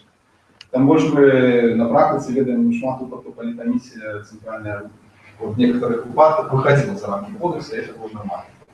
Например, когда прошлые парламентские выборы были, они вырашили, что бойкот не является частной агитацией, как в кодексе, или там это решение меркования. И спокойно его удивили его за агитацию. Да, так вот, ваша задача стоять скорее стола максимально, как вы могли бачить, что это накрывается. А проблема в том, что вот такая вот процедура, она не дает вам ничего понять. Потому что, когда один человек лечит и показывает, вы можете лечить разом с ним. Там раз, два, три, четыре, пять. Вы бачите, что это за правды, то, что за ухудшением стоит. Когда вот так вот кожный подличивает, оказывается, что особый кожный член комиссии не ведает огульного выника. Вы ведаете только то, что вы подличили. Вы тут подличили 20 бюллетенчиков за президента. Из них там 15 было за него, 5 светлых. Это вы ведаете. А как ваш сосед полечил, вы ведаете? Не ведаете. А он не ведает, как вы полечили. Все вы разом не ведаете, что вы налечили. Но член комиссии, это старшиня на плане, он докладно ведает, потому что ему каждый из вас папирку передал, он что-то там скопировал, протокол записал. Вот эта вот процедура, ну, мы ее не называем разрывской, потому что я их называю, ничего не разумею, что не происходит. Она можно. И не факт, что он сразу записал, он еще и следит, что... Еще один момент, когда мы говорим про раздельный подбор голосов, важно, что я забыл сказать. То есть спочатку терминовое голосование, потом по месту знаходження выборщика стоит, скрывается, только потом стационарное. Так вот, раздельные выники подлику озвучиваются комиссией. Але протокол о выниках голосования не заносится. Зараз они написали в инструкциях, что не заносится протокол посещения комиссии, который составляется в одном экземпляре, который не вывешивается для всякого обозрения. На мою думку, это так само не протокол. Потому что, когда у вас раздельный подвиг голосов, и вы озвучиваете выники похожие скрыни, почему бы вам в протокол выников голосования так не написать? В терминово проголосовали так, за Лукашенко так, там, за этого так. По месту знакомых выборщиков проголосовали так. И суммарно выники такой. Все понятно, все прозрачно, все зазумело. Чому так робиться? Потому что на парламентских ассамблеях прямо сейчас заранее не бачили дивное размеркование голосов, абсолютно непропорционально, которое с пункта зрения математичного никак не оправдывается. Что я могу на увазі? На детерміновому голосуванні, наприклад, 90% было супротив альтернативного кандидата, а в день голосования было, например, 50 на 50. Или на альтернативный кандидат набирал больше. Как это растумачить? Почему так размерковали голоса? И можно нашла сказать, что вдруг оппозиция запекала неказительно прямого голосования. Запекала. Вот пришли все, кто подтвердил провладного кандидата, проголосовали за него все. А оппозиционеры все пришли в день выборов. Но с пункту зрения математичного это вельми спречно. Так голосование. Они больше меньше размерковываются ровно. И так вот с такими перекосами это мало выработано. Вот. А когда они озвучиваются, а протокол не заносится, так это за счет дает мовчимость для разных манипуляций. Вам показалось, товарищ, что вы так сказали. Вот и все. Но я вынужден говорить, что презентация аудио-видео только за своего комиссии. Я решил, что можно.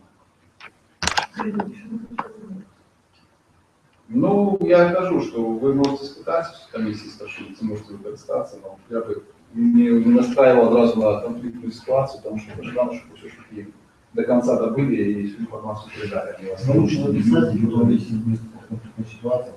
Вот. А потом в этот самый у старшины комиссии испытаете, можете ознакомиться с протоколом заседания комиссии. Вообще это все скажет по мне. Вот вы испытаете. Почему это важно? Потому что мы заходим того, что мы заранее маем право знакомиться со всеми протоколами комиссии. То это же публичное мероприятие, публичный протокол. Комиссия провела заседание, все подвигу голосов, на котором установила выники голосования, разглядела скарги, которые поступали, и так далее, и так далее. Поэтому составил протокол. Почему мы заранее с ними знакомиться? Почему я сказал знакомиться? Потому что, ну, по-первых, цікаво вспоминать личбы, которые они писали по выниках раздельного подвига голосов по каждому виду голосования, эти будут не совпадать с теми, которые не озвучили. Ну и сам факт того, что вам скажут нет, так само верно показания. Часть прозрачности лучшего процесса. Ну, когда уже подвиг голосов закончится, да, комиссия повинна провести посещение комиссии. Относно этого составляется протокол. У меня он еще есть, вы можете раздрукувати. Ну, кто, в смысле, уйдет. Еще точно уйдет. Посещение участковой комиссии, это называется. После подсчета. Да, после подсчета, конечно. Вы, например, писали скарги какие-то на комиссии, вот они коллегиально повинны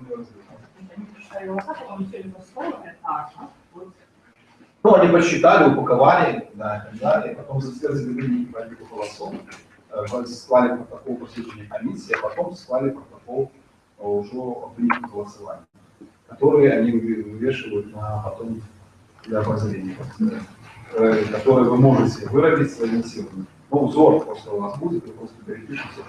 То, что вы видите на стенку, вы перепишете его. Вот, сейчас я даже найду. Такого заседания. Приложение номер 15 в рекомендациях участковой комиссии, потом на совете каждого комитета пишутся. Приложение выбора президента, участковой комиссии по выбору президента, участок номер такой, протокол, заседание комиссии, председатель, секретарь, присутствует 15 человек, результаты подсчетного участка для голосования по выбору президента. Результаты досрочного голосования, результаты голосования избирателей, результаты голосования за выбор помещения участка голосования. По числе бюллетеней, полученных не использованных по каждому из общем, по числе избирателей по списку участков избирателей получивших бюллетени. А потом второе питание о жалобе Боровского на нарушение в ходе голосования по выбору президента. Ну, это не поверхность. Решили установить следующие результаты голосования по выбору президента Беларуси. Первый результат досрочного голосования. Число избирателей, принявших участие в досрочном голосовании 42. Число голосов, поданных за кандидатов Пастухович Григорий Семенович, Макаров Петр Иванович, Назаров Александр Николаевич, Черкас Максим Анатольевич, за каждого голоса, которые были отданы в досрочном голосовании. Против всех кандидатов 3. Число голосов, поданных за кандидата Медникова, выбывшего в период досрочного голосования. Что действительно бюллетеней? Ну, тут на самом початке написал. Потом даже результаты голосования по месту нахождения избирателей, число избирателей, которые участвовали в голосовании по месту нахождения 15. Число голосов, поданных за кандидатов. Особенно по каждому кандидату количество голосов. После всех кандидатов 100. Потом идет результат голосования в день выборов, по помещению участвовали в голосовании. Опять же, сколько избирателей в день голосования, сколько за Пуховича, сколько за Макарова, Назарова, против всех, число бюллетеней. В конце они рассмотрели жалобу Поройского, который признали необоснованным, по случаю его требования ознакомления со списком избирателей выходит за рамки полномочий доверенного лица при осуществлении ненадлежащего участия в голосовании. Но то, что я сказал, список избирателей не может. Я могу оставить, кому цікаво, но в принципе я потом сайт напишу. Это вот этот протокол заседания комиссии, который складывается в одном экземпляре, которым вам, скорее всего, легко ознакомиться не даст. Потом они составляют уже протокол выника голосования, который тоже там есть, и который вам надо будет переписать. А там уже будут указаны выники суммарно, без разбивки по каждому. Вот такой вот фокус. Имеете. А раньше они, видите, как писали, что выники раздельных ответов голосов указываются в рабочий протокол. Когда мы учили задавать питание, что такое рабочий протокол? И мы уже называли с ним знакомиться. Что за вообще за рабочий протокол? Зараз они уже как бы отошли от этих всех. Просто написали в протоколе заседания комиссии. Так как мне сдается, что моя право знакомиться со всеми. Маємо право служити посередніх комісій? Конечно, ніколи. І коли нам все ж дозволять, знайомі з таким протоколом, ми можемо робити скопити? Да, но это уже будет хорошо, если вы знакомитесь с протоколом посещения комиссии. Я не сомневаюсь. Но вы испытаете на всякий выпадок. С таким-то протоколом вас знакомят, они повесят его на стену. Если они его не повесят, то уже, в принципе, будет порушением, потому что закон не нам просто написал, что Калинин выдал всеобщего подозрения вывесить. Туда если не вывесит, акт составить, написать, что не вывесено было, не знакомили. Можно потом акт по нарушению делать. Так само на сайте на нашем, если он потом. Питання, що повинен робити рішення комісії, коли я звертаюся з файлом? Ось я її записала, я повинен зафіксувати? Да, он повинен зарегистрироваться, он повинен сделать специальный журнал, он повинен сказать, зарегистрироваться, потом он повинен коллегиально рассмотреть, как я уже сказал, в протоколе отобразить ссылки разделы. Ось, что потом? Потом они упаковываются эти бюллетени, протоколы, и они будут передаваться в территориальную комиссию. Стоящую, это уже не ваш клуб, там это уже может забываться, что называется. Ось, в принципе, вот такая вот процедура по отбору голосов. Время часто называется время худко. И у нас будет питание в вашем анкете, сколько часу занял отбор голосов. Время часто это не бывает раздельно по рынку проводят, а все так вот кучу сваливают, упаковывают, и получается, что там несколько тысяч выборщиков.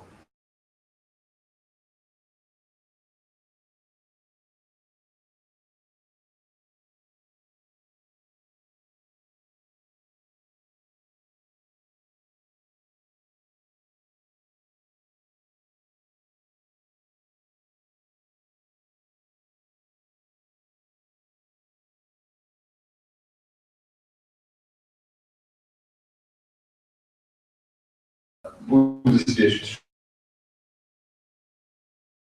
что в принципе никакого подвига не было. Наблюдатель вам жалобу, потом как ставили пускай. Покажите, что там или. Ну, они вам, в принципе, увеличивают, что вы можете присутствовать сейчас в поддержании комиссии, они как бы его обучат решение. Поэтому, можно сказать, что отказ внимания, протоколе не региструется, а вам скажут, что признать жалобу такого необоснованной, поскольку они озвучили его требования необоснованной информации. комиссия, она То есть немедленно рассмотреть. наверное, такой группе технических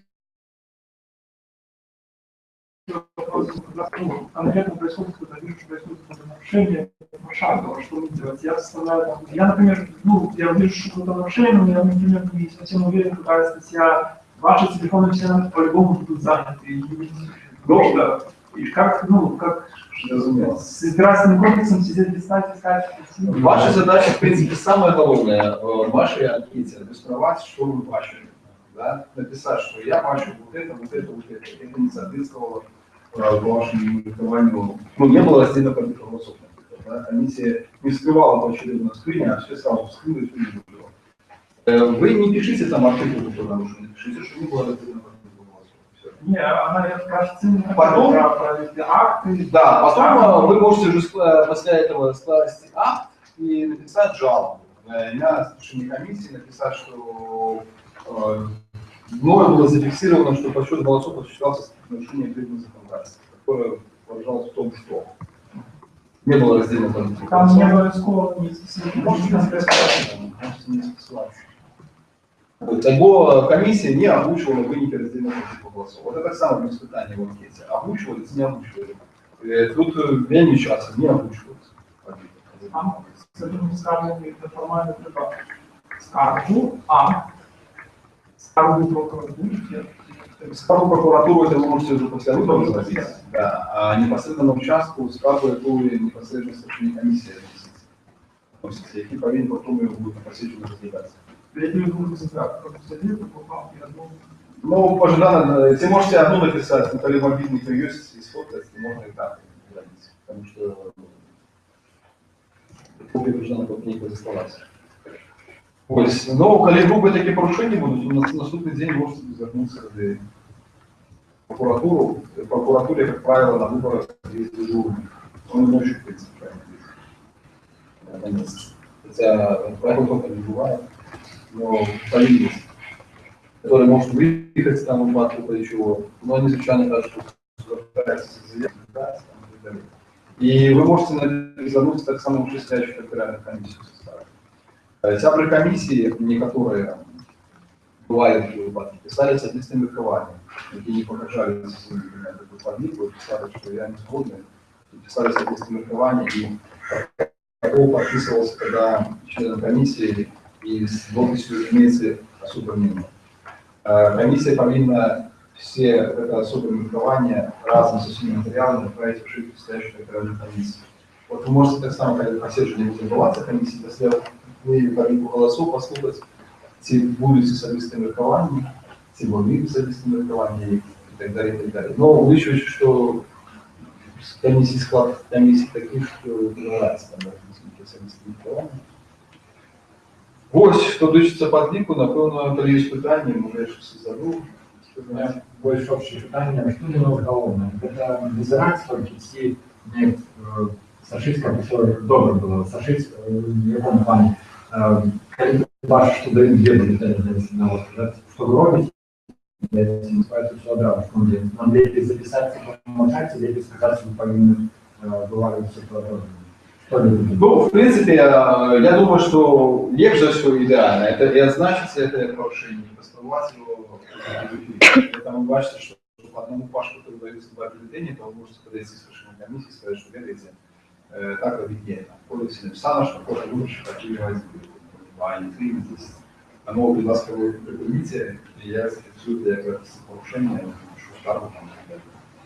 Ось, для нас важно и не меньше важно, это то, что вы напишете в своих справоздачах, потому что потом мы робим оценку уже виборчого процессу, и, например, питание прозрыстости подбору голосов, оно для нас очень важно. И тут именно важно правильно его отказать. То есть все личности, что у вас было подбору прозрыстости, все вы можете докладно соответствие то, что вы бачили, с теми выниками, какие комиссия вынесла на сцену. То есть вы поняли, что там вот эти вот лишбы, вы их назирали. Нет.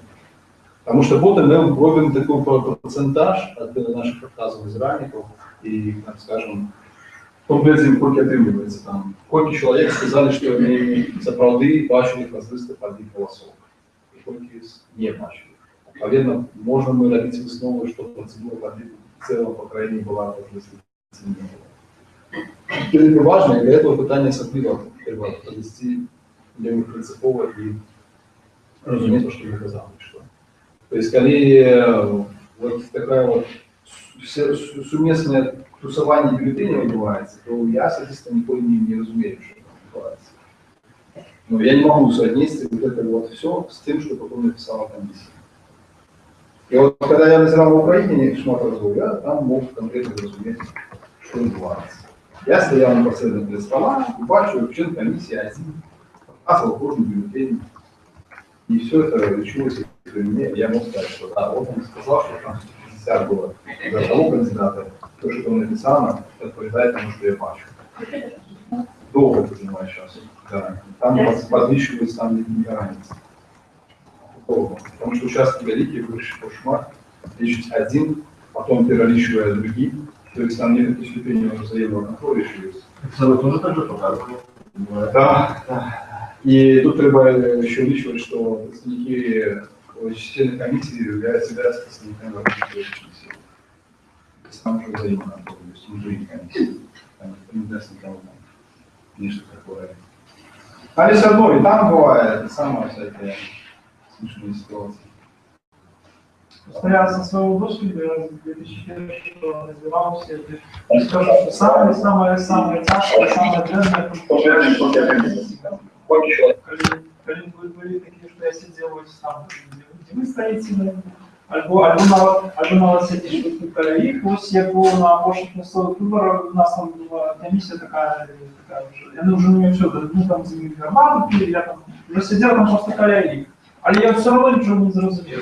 Они зрозумели, потому что они там между собой очень перешептывались, и он переписывал эту паперку, потом ходил, звонил нашему Захарчуку, зампреду исполкома, потом еще ходил, потом была Британия, в этом сенсе, конечно, президентский был легчайший, пусть он может быть кандидат, и нема, там было текстовые депутаты, ну, это было 256. Але все равно было ничего не зрозумело, хотя я там близко коллеги. Вот это вот перешептывание, вот это особенное, вот это самое жертвое. Но тут, разумеется, вельми важно разуметь, что когда вы стоите перед столом, близко, это не значит, что процедура... Абсолютно, так я и говорю, что... Потому что, ну, хорошо стоите вы там, ничего не разумеете. Стоят там, люди тусят там, каждый свой стол. Ну, вы не можете вмешиваться, это процедуру подвигу установили. А вот члены комиссии, они, как запрещено, голосов, скажем, звонить кому-то с кем-то, кроме их самих переживаний. Но в инструкциях ничего по этому не говорится, это самое главное потребование, что беспилотный не будет. Не может быть такое, что на одну струнку вскрыли, пошли копатку попили, потом другой. То есть как почали подвиг, они по-любому завершить. На ход перешептываний там, и их стосунку поміж собой по частоту, там никаких инструкций нема. Ну, и в принципе не может быть, а например, когда там, то есть что-то неправильно робить, совершенно комиссия, можем сказать, что там есть там, ты робишь, ты не то робишь, а поэтому это другому. То есть нет, такого нема. Вот. Это основная загада законодавца, потому что по одних голосов повинен быть прописано детально по кругу. То, что с диагнозом является. Комиссия там провела посещение перед пошаговым голосованием. И решила, что мы будем проводить один голосов вот таким же. Вот выделили вот одному товарищу, вот он будет представлять партию. Сейчас как раз происходит момент подсчета, когда они читают одно, а записывают бумажками. Одну цифру, а потом по факту вывешивают. У нас не отбывается никаких інших видов манипуляций, как правило. Я имею на вас видели бюллетени, эти карусели, а вот на это подвиг голосов. Потом вы бачите в инструкции, там есть формулы, что относимо. Вот это самое важное, что я забыл сказать.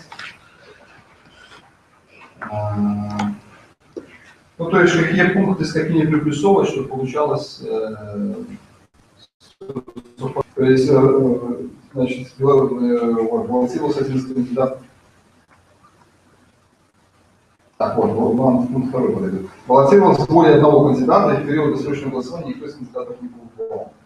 Пункт 4, прибираясь пункт 6, пункт 8, поэтому информация пункт 3. Пункт 5 пусть не заполняется. То есть, когда вы относите все эти пункты, у вас повинна совпадать колькость бюллетеней в скрыне, которая была. Некоторые комиссии, которые кепська с математикой созвучны, вы можете знайти, например, что колькость плюсования всех этих пунктов, колькость бюллетеней в скрыне значительно больше, чем она есть, альбо меньше. Значит, что в протоколе есть.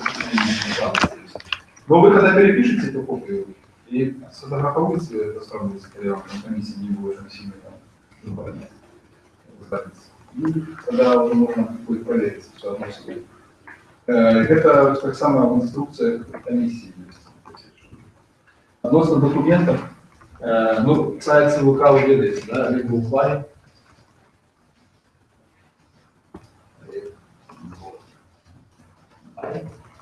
Там есть такая штучка выборы 2015. Только не блокитненькая такая информационная портал, такие выборы созданы, а именно там вот выборы президентские. Туда натисните, там будет у нас целый раздел законодавства, выборчая статистика разная, документы и так далее, постановление ЦВК. Вот в разделе, по-моему, документы, если не ошибаюсь. Там повинно быть два таких документа. Один это помощник для працы территориальных выборчих комиссий, другой для помощника для працы участковых выборчих комиссий. Вот мы его часто процедуру по отклику голосов, еще раз важно ознакомиться, там, в принципе, покроково не описывают, что комиссия робит спочатку, что формы, и так далее, и так далее. Ну, еще там есть прикладный сценарий проведения тренингов по проведению выборов, можете с интерсом. В принципе, сценарий, по которому они комиссию учили. Ну, там вопросы такие, что задают. Да. Там, например, назиральник там сказал, что мне плохо видно. Там, я ничего не вижу. А совершенно комиссия не спрашивает, типа, ну, видно хорошо. И там написано, что нет, он неправильно сделал, потому что назиральник полностью обеспечена ошибка непосредственно назиральник. Или там журналист снимал на камеру, а ему совершенно комиссия сказала, что нет, не будешь сниматься, только сможешь решить, правильно или неправильно.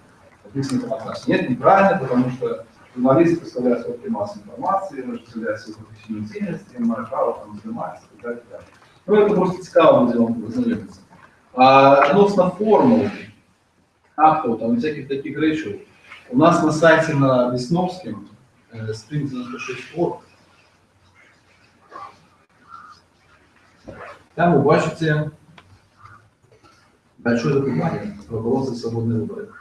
Вот на него наведете, и вы выйдете на сателлитный сайт, как еще местный. Я просто адресом там не такой, и там есть документы, раздел вверху, в левом углу документы, важное, еще что-то там. Важное это там сопровождача наша пятневая этапная все вся выборов, если цікаво, можете сам поделиться. А документы там как раз будут сбоку, по-моему, все документы, которые там конкретно размещены. Акты, взоры скаргов и іншие документы. Потом ваши долготерминовые зараники, которые будут у вас в Минску, я могу дать телефон уже Минской браузер, связкой, а кто не в інших регионах, там будут іншие. Повинно будет вам доставить такую посылку, потому что сопровождающность в двух формах может быть. Либо вы по этой посылке просто в Google документом дошлете, альбо по телефону называется координатор, просто по пунктам. Ну, например, там пункт сопровождачи, там номер участка, там он называется его там. Сколько выборщиков, там сколько там. Выники голосования какие там. Было отдельно по 3 голосов, да, было нет, там, ну, так само, так называется. Альбо просто в Google форме заполнено будет. Это сопровождачи по 3 голосов, вот у нас сама там, на сайте, все формы наши. Вот, ну вот и все, я думаю, у нас не так. А скажите, фальсификация, да? А на парламенте же не так же происходит? Хуже объем как-то? Ну, вся система подкликала на одном, что на костовых, что на парламентских, что на президентских. Парламентский и президентский, это отрознивается только... Нет, ну понятно, почему, да? А на парламенте? А там на парламенте, смотрите, я могу вам по каждой округе сразу вызначить, кто будет там на 90%. Это просто. Я на прошлой парламентской кто-то пожаловал и сказал список всех депутатов по округу, и он совпал с журналистом. Это не стандартно, кто оплата цикает. Они еще так работают, студенческая деревня, где там очень много общежитий, там нет, опыт идет там, врач, который учился в этом, или ректор, Врачи часто идут в поликлинике, директор, система эдукации, то есть сам.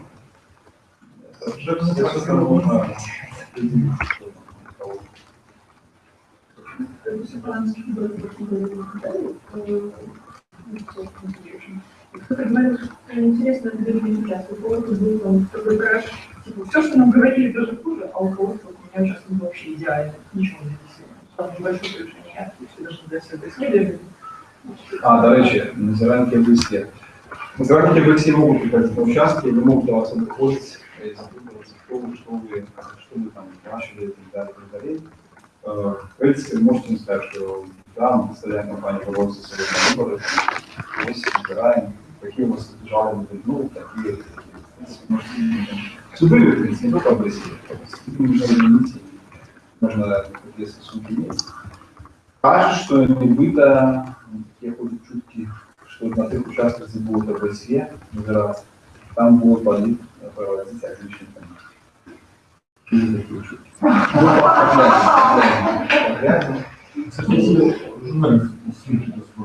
Да, дальше, относно СМИ. Коли у вас кто-то спитает относно СМИ, но тут вы как бы свои особистые вражения можете спокойно там говорить, если захотите, конечно.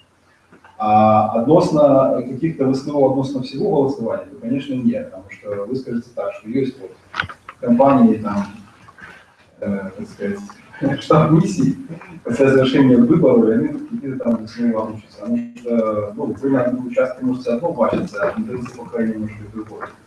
Вот. А относно себя можете сказать, как хотите, то можете сказать, что я набираю, справа, что вы бачили. Ну, пока ничего не бачу. Не бачу. Ну, они будут с таким жителем называются. С международным ребятским сам. Так, это главное, естественно, очень справа, и с ним международный суд масса информации. Их на полную дело довольно шмат. Ну, не очень, нет способа, когда ребенок на полную меньше. ОБСЕ так само был с таким бейджем, да, тут написано, что это ОБСЕ. То есть и назиральники СНГ, помимо них так само с такой штучкой СНГ, международный назиральник. Их так само аккредитовываются, ну и как аккредитовываются. Они заходы не аккредитовываются, они когда мы пришли на участок, то их записывают в персонал. Пришли на участок, поговорили. Эти журналы не обязательно должны быть в участке? Ну, конечно.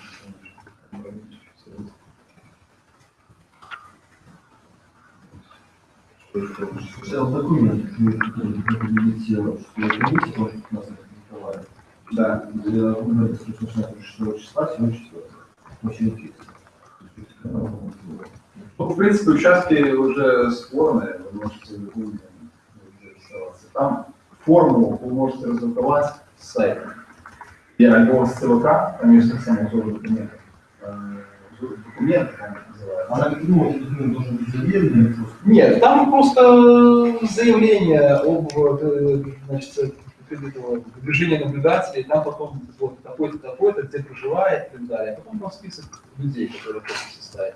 А можете помогать. Ой, я не ведаю. Насколько я ведаю, ориентовались, что получаться от 10 громадян. Так я думал, потому что...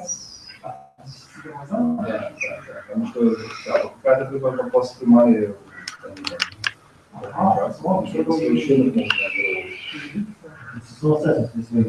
Ну да, 10 человек, которые в участке проживают. Могут быть ваши члены семьи, там, и соседи бывают, 10 человек. И все. Потом вы с этим документом, с паспортом приходите, и вас аккредитируют. В принципе, комиссии вы можете не сказать, что вы там компания работает со сегодня. Вас граждане выгнали, вы как бы избираете. А они, которые не обовязково там вы бачите, там будут назиральники от разных коллаб громадских организаций. Это будет шмат зараз получается. Союз женщин, ДРСЛМ, РТБ, их там будет шмат. они отмываются, что и выборы организовывают, и сами еще играют. Вот. А потом мы ездили, не бегал в этой, по всей комплексе тревога, там была их там старшины, женщины. Мы ее запытывались, что ну вы так шмат назираете, поздно год. И шмат назирания пока получается. Теперь можно ознакомиться с лимитами назирания. Вот у нас есть там слово сдача после назирания, там попереднее слово сдача, я думаю, там на пресс-конференции полностью слово сдача, рекомендации мы пишем, пытаемся как там, это учить, а вышли, где это читать, мы ничего этого не надо. Тому незразумела, какая миссия, что не робить. Ничего не назирает. Ну, можно угодно или предлагать, как еще не закон. Ну, такая ситуация. Но вы бачите, я думаю. И максимум будут назиранники от права выбора 2015, коалиция партийное назирание, как и новая некоторых политических партий, и новая правда. И они же сами собираются назирать, и их назиранники будут, они учились, будут улучшаться от структур политических партий. Политических партий. Вы можете, в принципе, собраться организовать, наверное, на базе ничего не организоваться. При этом комиссии треба вести, когда у вас некий акт треба подписать следствие, вы можете туда извернуться. В принципе, это такая структура, за которую мы некоторые согрузки. Скажите, пожалуйста, как мы запустили решение? Ну там посещение процедурного коллектива повинно быть. Это для руководства. Ну, это там трудное подразделение, руководство процедурного коллектива, там правильно сход процедурного коллектива проведен, и протокол Ну, по-моему, это совпадание чем конечно. Там пришел, там соседи подписался, там дома своих подписал 30 человек. А сход процедурного коллектива, как на случай назирания, там как керівництво згоду дала. Ну так, зрозуміло. Я принципі питання на плані дозволення праці під час назирання. Ні, це не рівні поставлено на праці. Я розумію, але дозволення як почнуть за свій кошт. Ну, коли почнуть за свій кошт, і ви таку заяву написали, і вам його дали, ну так. це можна. Але мені ніяким чином не треба сильно присутніше на праці. Ну, это для оплаты тренироваться будет. Ну так. Потому что мы такого не попробуем, и это не является подставой для изменения инфляции, потому что прогулом будет учить. И не поважно. Давайте за лекцию от председателя на какой-то месяц особенно решает. Ну, если клиника практика. Не, практика не понимаю. Ну, коли працедавца подтримливает вас ваши клиники, для его это нормально, это неплохо, но формально, юридично, кажучи, это не является подставой для изменения инфляции. Коли вы не пришли, а потом сказали, что знаете, я там тоже дозирал, ну, это прогул будет. Отсутность инфляции, это не поважно. Поэтому треба все относиться, это коли вас конкурируется, то сразу не проблема. Виноваты, что вас будет. Ну что, какие себе еще питания есть? Ну, относно компании я уже на початку сказал, что мы сами ніякі не підтримуємо і являємося непартійними лідерами. Мы не представляем никакие политические партии, никакие силы. Для нас головная оценка выборчего процесса, исключительно движения наших национальных законодательств и международных. Халатности, криминальности положения и документов ОСЕ относно людей свободных. Вот это будет движение мы. Все, дякую.